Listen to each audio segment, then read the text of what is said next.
It sucks to be injured. You know what it's like. And today we're going to talk about a way that you can not only react when you're injured, but also be proactive when you're not injured to maybe keep that far away.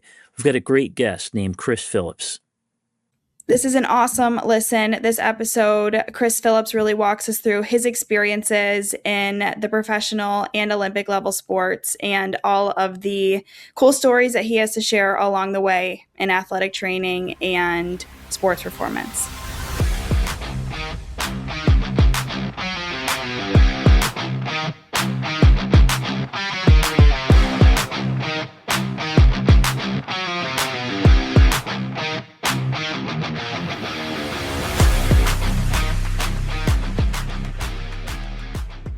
Welcome to the Dialed and Driven Mentality Podcast. I'm host Jeff Lerg, alongside amazing mental performance coach Chris Palmer and Natalie Ferenc. And today we welcome Chris Phillips, who is founder and owner of Compete Sports Performance, based in Lake Forest, California. Chris, thanks for taking the time today.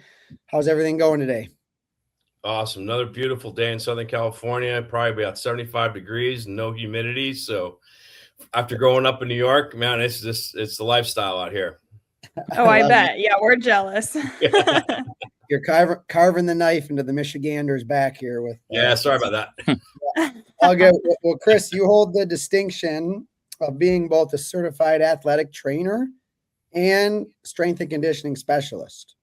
So, give us your background and how you were able to accomplish both of those certifications and how your journey started and where it led to. Yeah, I mean, long story short, growing up in New York, I played multiple sports like everybody else did back in the day, and tore my ACL as a freshman in high school, and realized that, hey, playing professional sports probably wasn't going to be in my future. So how do I get to professional sports? So decided to go the rehab route and started out of physical therapy. Didn't really like it as much. Switched over to athletic training and was fortunate enough my junior year in college. I went to Quinnipiac a while, so I'm gonna push Quinnipiac over Michigan a little bit there, Jeff. Yeah. But went to Quinnipiac, and we had Kings had their minor league team in New Haven, which is about 15 minutes away, and they were looking for an assistant or an intern athletic trainer. So I was able to apply and get the position, and spent 2 years working with the team. And the year I graduated college, I just happened to get lucky that Kings took their team, moved into Phoenix, and we had a new team that was independent, and they were looking for an athletic trainer on a minimal budget. And I was a kid right out of college. It went, I don't care what it's going to take. I'm going to, persevere and figure this out, and took the position and started. I was back in 91 with the New Haven Nighthawks, and 10, 11 years later, got a call from the Anaheim Ducks and said, hey, we want you out here. Moved out here as out in Anaheim, and worked with the Anaheim Ducks as our head athletic trainer for 6 years. Don't rub it in. I was the year we lost in the finals, not the year they won in the finals. But, I think the big thing for me is just it's fun working with athletes, and from the start to the beginning. And I think that was the one thing that I was taught by my mentors, of like how to see somebody get an injury when it happens, work with them all the way through to getting back to play. I think from an athletic training standpoint, that's what we do. Like we do everything from evaluate that injury to managing the injury to getting them healthy to return to play. And I think that was the thing that really stuck with me.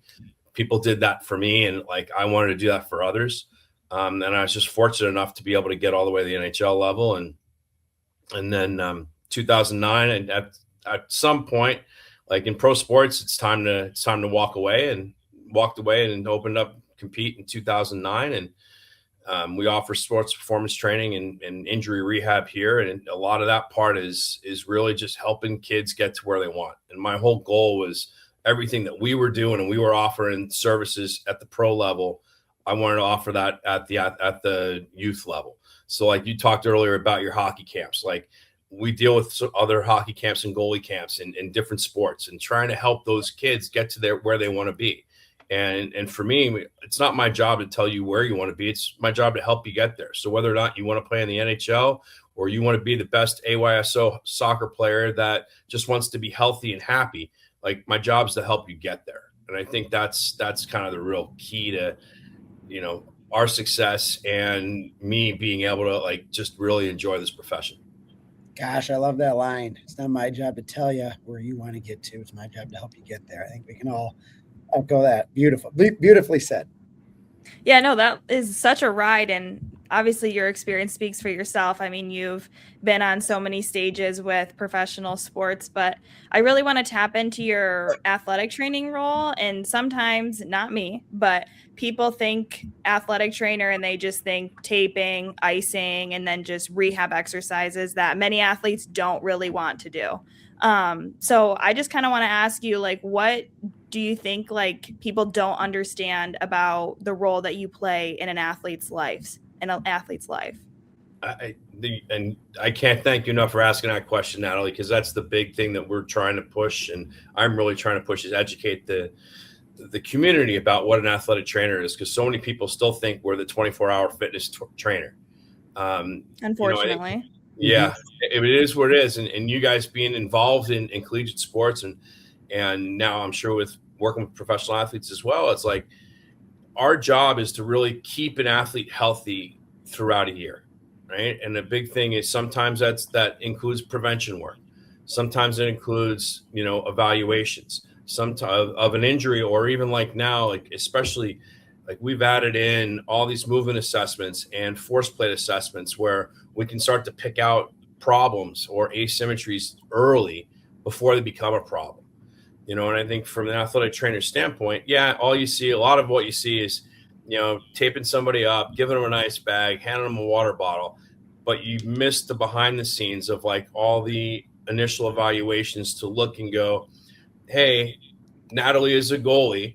Hey, we look at your range of motion in your hip, left versus right, and the left one has 20% less, motion in abduction than you have on the right.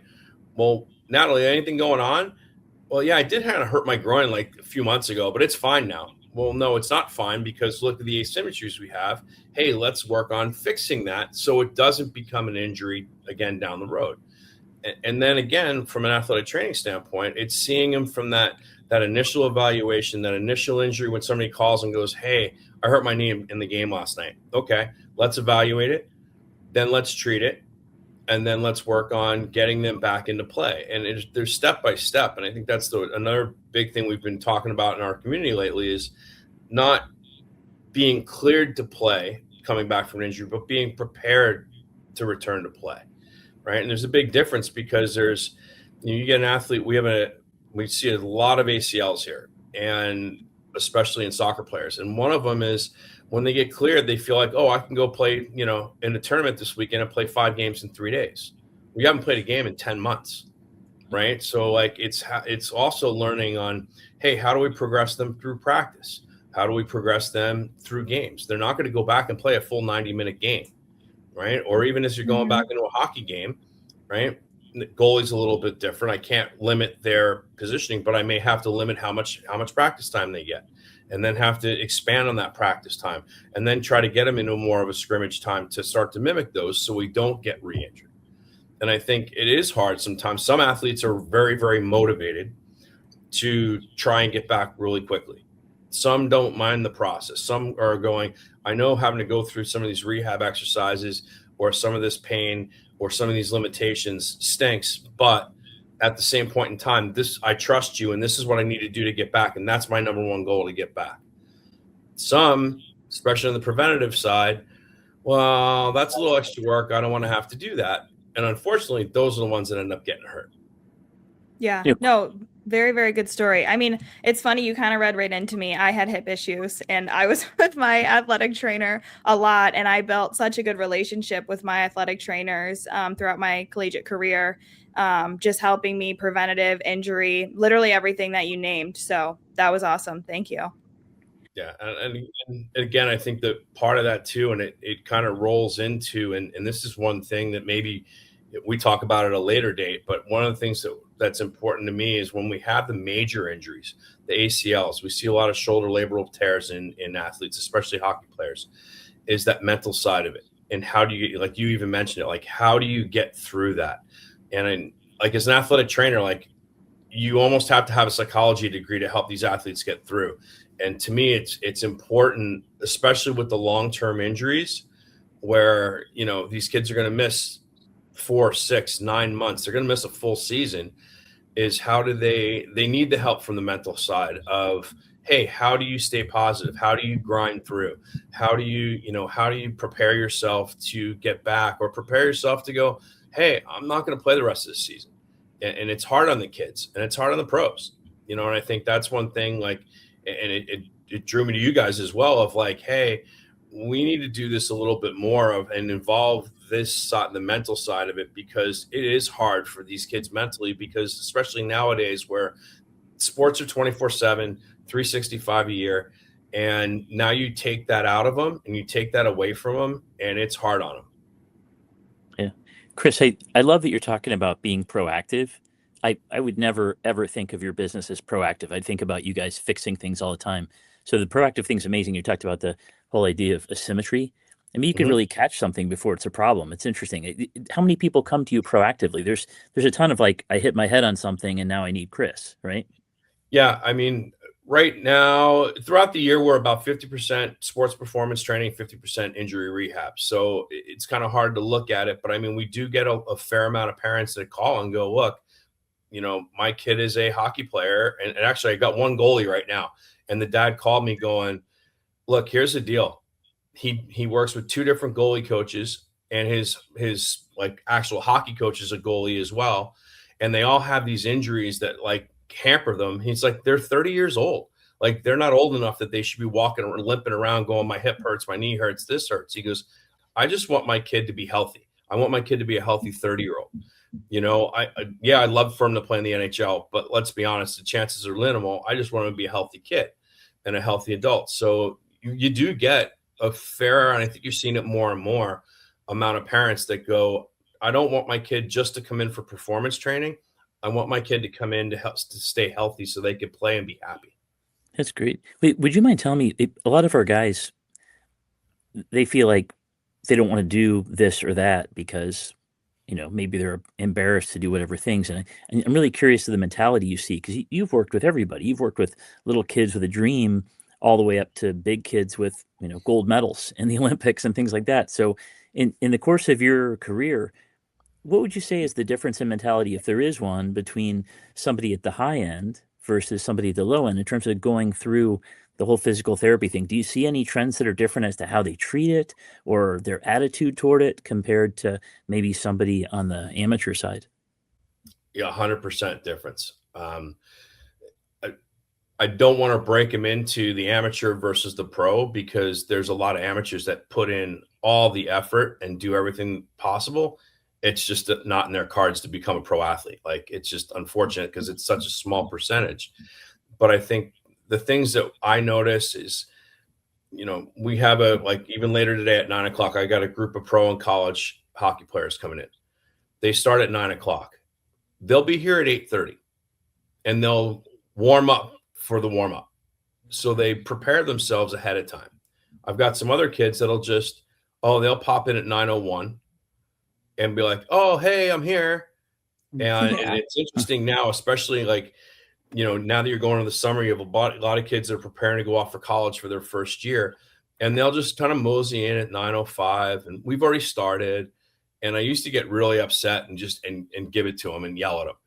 Now, as they walk in, I just kind of look at the other person and go, hey, Natalie, you play college sports. What would happen if you walked into practice 5 minutes late? Oh, no. And she would just laugh and go, yeah, we would all have to run or bag skate, and while he sits there or she sits there. Oh, what would happen over there? Jeff, what would you guys do? Well, the rest of that day would suck. Okay. Hey, Chris, what would you guys do? I don't know, because nobody ever showed up late. Yeah. And then the kid starts to look around going, oh, I'm like, and I go, hey, here's the deal. It's not going to hurt you if you show up 5 minutes late here. But we need to teach you it's not okay to show up 5 minutes late. You need to show up 10 minutes early. Because if you show up 5 minutes late to practice, especially at a big school that's very competitive, you're just going to get cut. You're just going to get sent home.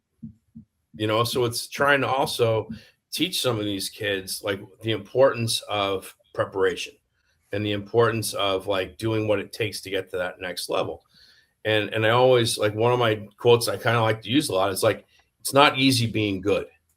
You know, it's like, hey, if you want to be great, it's not easy to be great, or everybody would be great. Like, you have to put in all that extra effort. You have to mentally prepare. You have to physically prepare. You know, one of the things that we do with some of our higher end athletes that are coming in with some, you know, minor issues per se, like Natalie, I'm just going to use you as an example with the hip. Hey, I'm going to send you 4 or 5 exercises, and I want you to do that. I want you to come 15 minutes early before we start and do a few of these before we start to help prepare to get yourself better before we start to train. You know, and I think those are the things that if she goes and does that, she's going to be more successful. Now, she may not make it to the pro level because that's just doesn't work, not in the cards. But at least she did everything possible to get herself to be as successful as possible. And, you know, I look back at myself. I did everything possible to play for the New York Yankees growing up there. And it didn't happen. It just wasn't in the cards. You know, it didn't work out. So, but I did everything. So I don't feel bad about it. And I think, like, as long as you start to do those things and you start to prepare and do everything possible to help get you there, that's the important part. It's the ones that, well, I just don't feel like going today. Or, yeah, I'm kind of tired. I don't feel like doing my rehab exercises today. Those are the ones that at some point you're going to fail. And it's like, some days, unfortunately, you have to have, you know, pull the athlete into the office and have the conversation with them. Doesn't always go over very well. Or the nice part here is when you see some of them get to be a little bit down or get to have a hard time, there's always somebody else in our office that's been through the same thing. That's not the athletic trainer or the strength coach. It's just another athlete, you know, where, you know, again, Natalie, you're just going to be my perfect example today of, hey, Keep going. you know, hey, Natalie's like, I just don't feel like doing my exercises. And Jeff comes in and goes, hey, I get it. Like, I was where you were once too. I didn't like doing it either. But guess what? That extra 10 minutes I spent every morning made sure I stayed healthy and played every game this year. Like, so if you want to play healthy and you want to do that, like, I know it's not easy, but here's somebody that's your cohort, somebody that's exactly like you, right? That you can go, hey, you know what? Okay, it's not just me. There's another person. And yeah, Jeff is really successful and I want to be like him. So I see what he does. And now Natalie goes, okay, you know what? It is a little hard, but I can do this because I want to be successful. Yeah, that's awesome, Chris. I love it. I think you kind of gave our listeners what my definition of success is, and it's really just leaving no stone unturned to reach your personal and peak potential. And not everyone's going to have that same peak, right? You might have. I have some good friends who they made it to the NHL, and you know, people just view that as the highest level of success. You know, but internally, that some of those friends could have even given more, and who knows where they could have gotten to. And I use that as kind of a barometer for our youth athletes. It's not about comparing it to others. It's about doing the things that you just described and went and go through with your athletes to reach your own personal peak. But I do want to learn a little bit more on your personal history because of this high standard of excellence that you kind of have deep within you. It led you to some unique journeys. You were appointed to the staff of the Czech figure skating team in the 2022 Beijing Olympic Games. And as you mentioned previously, you were on the NHL staffs of the Anaheim Ducks and Washington Capitals. So on a personal note, what was your most memorable experience within those opportunities, or maybe just a unique story to share with some of the athletes you worked with? Right off the bat, it's funny, like going to the Stanley Cup Finals in 2003. We played Jersey, which I was always hoping to play Jersey because I grew up 30 minutes away from the arena. In hindsight, we would have been better off playing Ottawa because we would have fit better with them. But, you know, going to Game 7 in New Jersey, having family around, having friends around, I think that was a huge thing for me of like, wow, like you really made it. You know, even though we lost Game 7, Brodeur made a save that nobody expected. And JS Giguère was the goalie, right? Wasn't JS? He was our goalie, yeah. We were on fire. And I think, and I think too, like looking back, and I always like to, especially like bringing like the mentality, we weren't the best team. Like on paper, we shouldn't have got out of the first round. We swept Detroit that had like 7 or 8 future Hall of Famers, took Dallas and beat Dallas in 6. The first game was a 5 overtime game. And then we swept Minnesota. I think we gave up 2 goals in the whole series, and then we pulled Jersey all the way to game 7. And for me, I was like, I'll never, outside of winning a Stanley Cup, I'll never experience anything like that again.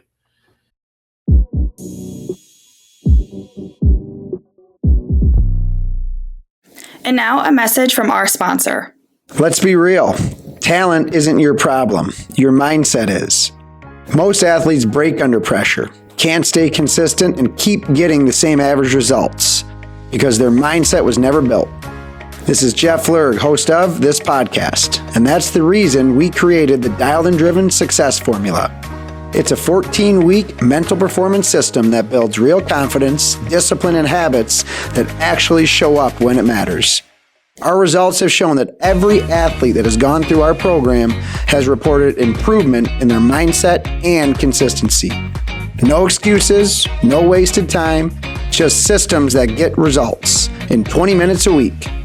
If you're tired of being average and you actually want to separate yourself, go to dialedandrivenmentality.com/success formula and start thinking and performing like someone who's dialed and driven.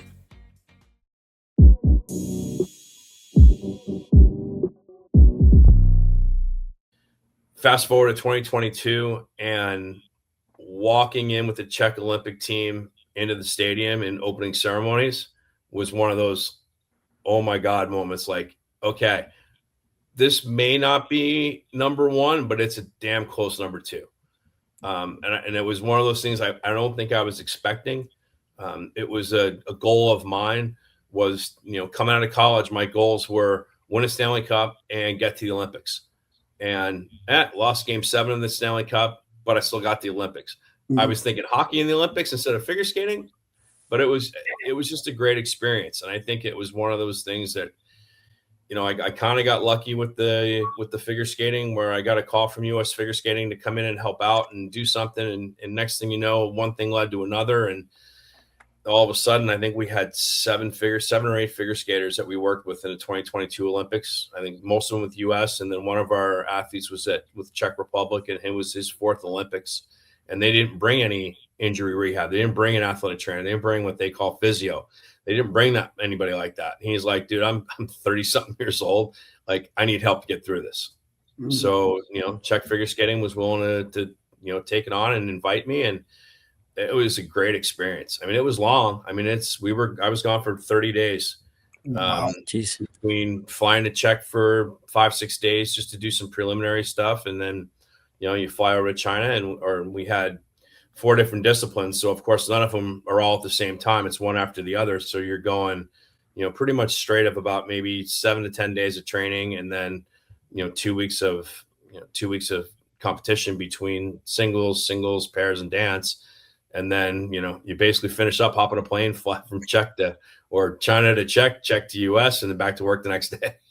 Jeez, I bet you learned a few things about figure skating on that trip. 30 days of watching. Yeah, and they're long days. I mean, in the beginning, you're looking at 4 disciplines, 2 ice times a day. So you have 8 practices a day. That's a lot of figure skating.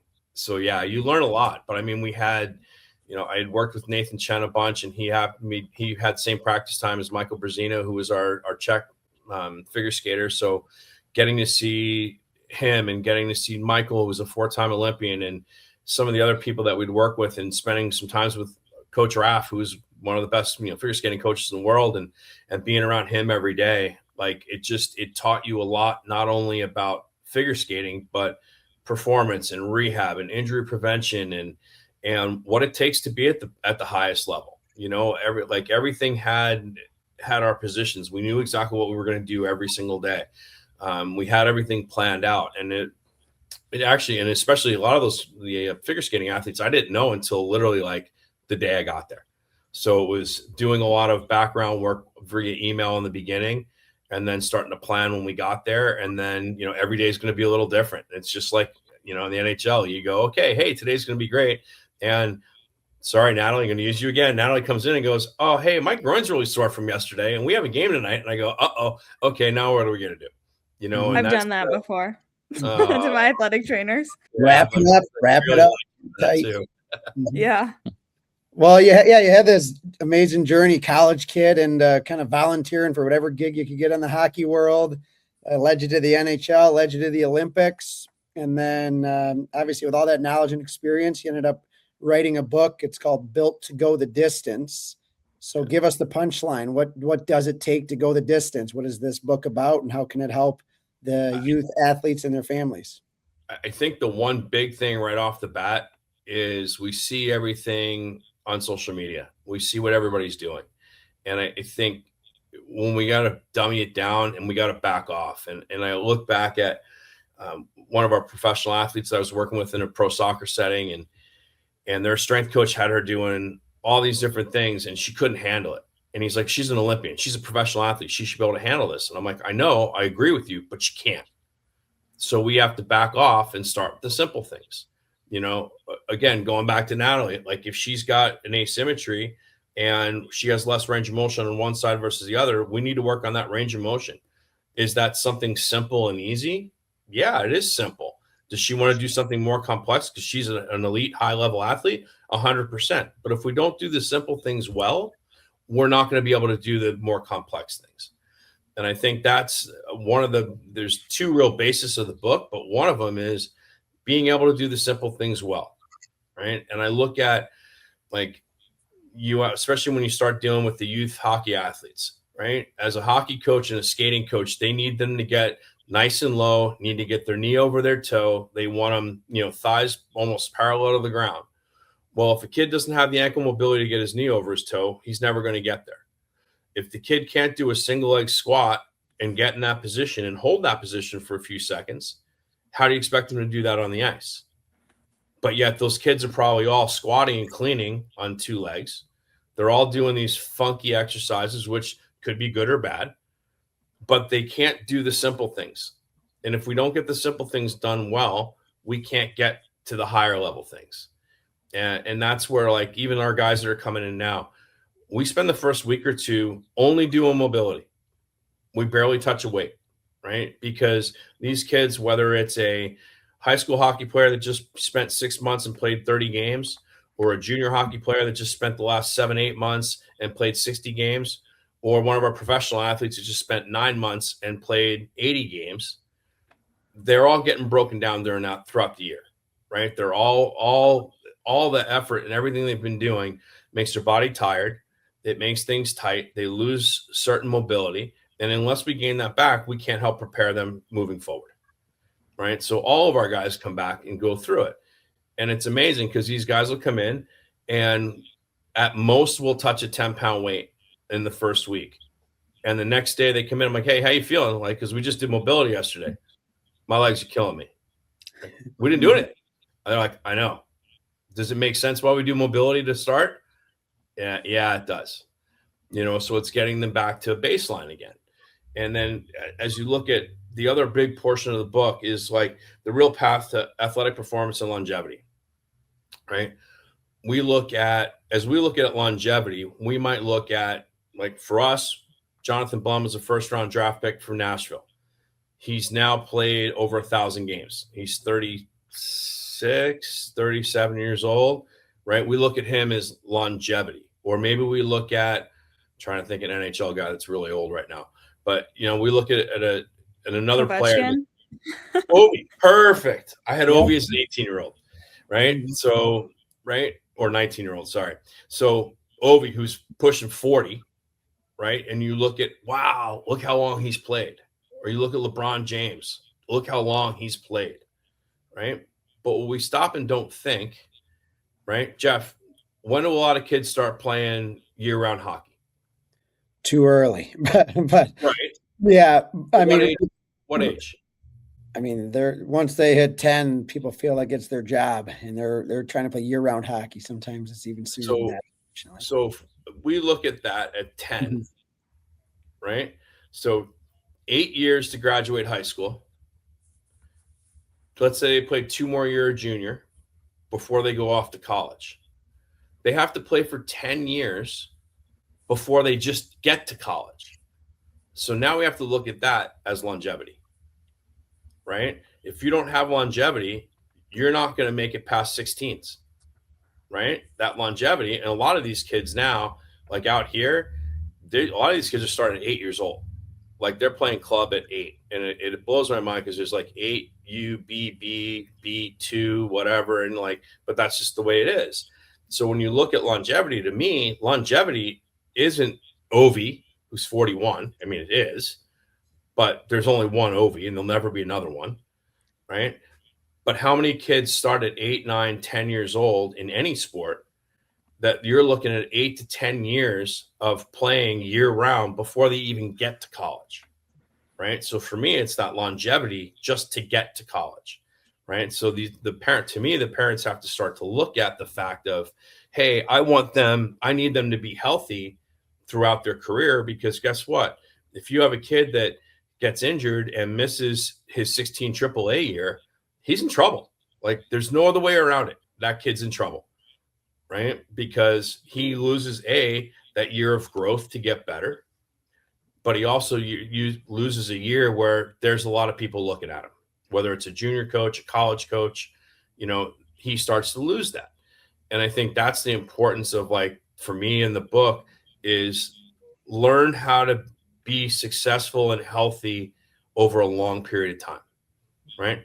Injuries are going to happen. Like every research thing is going to show you that as you get older and as you play at a higher level, injury rates go up. It's just the way it is, right?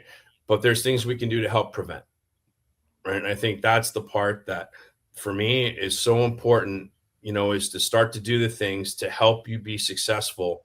And that starts with doing the simple things well, and a big thing for me is a single leg injury or exercises. When you stop and look at just about every sport, you play your game on one leg, you don't play it on two, right? If you look at it from a hockey player, when you're skating, if you're standing on 2 feet, you're standing still, right? Even if you look at it from a goalie standpoint, right? You might be there on 2 feet as it starts, but you're always leaning one way or the other. You're going to push off with one leg versus the other, right? Everything. And this is one key thing that kills me is seeing goalies train and seeing what their program is, and everything's linear, where you guys don't move linear, right? Mm-hmm. You don't move forward and backwards. You move side to side. And when I go, well, where's the lateral stuff? They're like, oh, well, we just bench, squat, clean. Go, oh, and lunge. Okay, but your game goes this way, not this way. Mm-hmm. So why aren't we training that way, right? A goalie is still a little bit different. So even our goalies, they're going to train slightly different from our skaters. But a big thing again for me is that single leg strength. Like, can you do the simple things well? We have a girl that came in yesterday, ACL tear. She's been squatting and deadlifting at school, but she leans to her uninjured side, right? Is that really helping that leg? No, not helping the injured leg, right? So we got to put get her more on a single leg stuff so we can even the legs out, because we don't want that asymmetry. We need those two legs to be strong and powerful similarly, because if not, something else is going to get hurt down the road when she's sprinting, cutting, and jumping. Absolutely. Yeah, I love the education and insights and everything you just brought to us and all of our listeners through that. I mean, I feel like I not only learned a lot, but it definitely gave me insight on just the power of your position in affecting athletes' lives. So last question from me, Chris. Essentially, to any athlete listening right now, or just any of our listeners that possibly feels defeated with an injury, or they're a parent of a athlete who's injured, what would you want them to hear? I think the big thing, and I bring this up in the book, is starting to look for, are you working with the right people, right? There's a lot of great people out there that can get you back into your sport. And there's a lot of people that are there to get, older people back to walk up and down and go to work. Are they prepared to make you an athlete again? And I think that's going to be one thing of are you stuck? Do you have a plan, right? There should be a plan. Again, using you as example, Natalie comes in and she's got this groin issue. Okay, well, is there a plan of we're going to regain full range of motion? We're going to regain full strength, like clinical strength. Are we going to regain, dynamic strength? Then are we going to start to get, when you can do lateral bounds and diagonal bounds, and jumping and landing above and beyond just your regular rehab exercises, then what's our plan when you get on the ice? Are we going to start with just some T pushes? Are we going to stop with just dropping into a butterfly and then, dropping into a butterfly and then doing a T push? How are we going to progress that? Then how are we going to progress back into practice? Well, guess what? Now we're going to go back into practice. And Natalie, all I want you to do is when that guy comes down the wing, get yourself set, work on your angle, make the save, don't go down. Okay. Then it's going to be make the save. You can go down, but don't worry about the rebound. Then the next progression, make the save. I've been through this whole thing. Now I want you to go get that rebound. So from a parent and an athlete standpoint, you have to ask yourself, is this the person I'm working with? Are they starting to step one step forward and one step forward to getting me back to play? Or are they just doing some rehab exercises on the table? Right. I always look at, like, when I get a kid that comes in and they've been going somewhere else and they're getting better, but they're not getting where they want. Okay. Walk me through your last rehab session. And if they haven't gotten off the table and they've been there for 6 weeks, we have a huge problem. Right. And then again, for me, now I have to go to, again, Natalie's coach, Jeff, and go, Jeff, hey, here's some things that I see. What are some things you see on the ice? What are some things, Natalie, that you want to do on the ice? Jeff, what are some things that you want her to do on the ice next, so that we can work collaboratively as the athletic trainer, the athlete, and the coach to start to get you to be better? Because I don't know everything about goaltending. Jeff doesn't know anything about athletic training. And your style as the athlete are kind of stuck in the middle going, I'm kind of lost right now. So it's our job to work together to help you get better and then stay better. That was beautiful. Thank you, Chris. You did a great example. Thanks, Natalie. Yeah. Chris, I think what's so great about you being on here today is that so many times I think you just bang your head on things you don't expect. And you've opened my mind up to a different world in this. I love the idea that somebody can come into you proactively, because so much of it's reactive. But I think it's so great for the people who watch this podcast and listen to this podcast. They now see that it's a whole world, and there's incredible pain and difficulty and frustration that happens for every parent who wants to help their kid, that happens for every single kid who wants to make it work. And there's a lot of work, and sometimes it just stinks. But I love the idea that you're talking about being intentional about things. You're not just going to somebody who's maybe specializing in helping, older people be able to get upstairs. Like you said, that's good and it's valuable in the world. But if you're really trying to get to this top of the food chain and whatever thing you want in athletics, there really are these really specific things. I love the idea that you said we never do anything athletics on two legs. It's always one leg at a time. It's a fascinating insight. So I love that you just gave this perspective, because one of the things we try to do is have people prepared for things that are going to knock them over. And on top of an injury, it would really stink to not be going to a place that could really help you get where you want to go. So thank you for taking the time today. I love the idea that you put a book out to help people. And I especially love this idea that it doesn't matter whether you're an Olympian. It doesn't matter whether you're somebody who's been in pro sports. It doesn't matter if you're in college. Everybody feels this same pain, this same frustration, and this intentionality, this commitment to showing up, sometimes showing up a half hour early to warm up for the warm up. I love all of that, because nobody's going to get it perfect. But man, if you really, really, really want this thing, it's important to get as many things lined up as possible. So Chris, thank you so much today. And I appreciate it as well. I think I feel, and we joke around here going, hey, this isn't rocket science. But we see it so much every single day of people that come in and just can't do the simple stuff.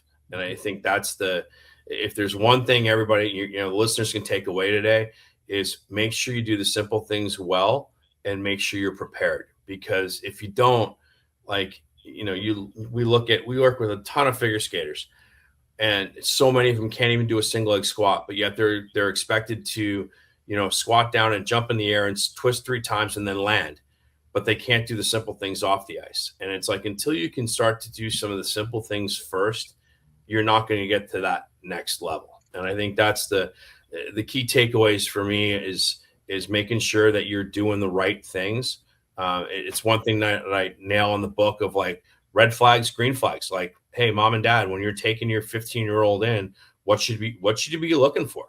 What are some things that you need to look for? What are some red flags? Like for me, one of the big red flags is when, well, I already know about your kid and we're going to do whatever. Well, do you even know Natalie's a goalie? You know, do you know that she had this history of hip pain in the past? Do you know that Jeff, as her coach, goes, I need you to be quicker moving laterally? Like, if you don't know those things and aren't willing to listen to those things, then you're not going to be able to build the program that's going to work well for her to help her get to where she wants to be. Yeah, that's awesome, Chris. We appreciate your insight there in the overall conversation on building that relationship, building a plan and helping each athlete individually succeed to their maximum success. So thanks again for joining us. Truly appreciate it. Enjoy your beautiful sunny day in Lake Forest, California. Again, it's Compete Sports Performance and Rehab, and Chris's book. You can find it on Amazon or look it up on any search engine. It's called Built to Go the Distance. And thanks again to all of our listeners. As a reminder, stay dialed and driven on your goals, as that's the only way to accomplish success. Awesome. Thanks, guys. And that concludes today's episode. Thank you so much for listening. If you like what you heard, please give us a like, leave us a review, and subscribe to our YouTube channel. But most importantly, we would love for you to sign up to our free newsletter. Visit our website, Dialed and Driven Mentality. See you next week.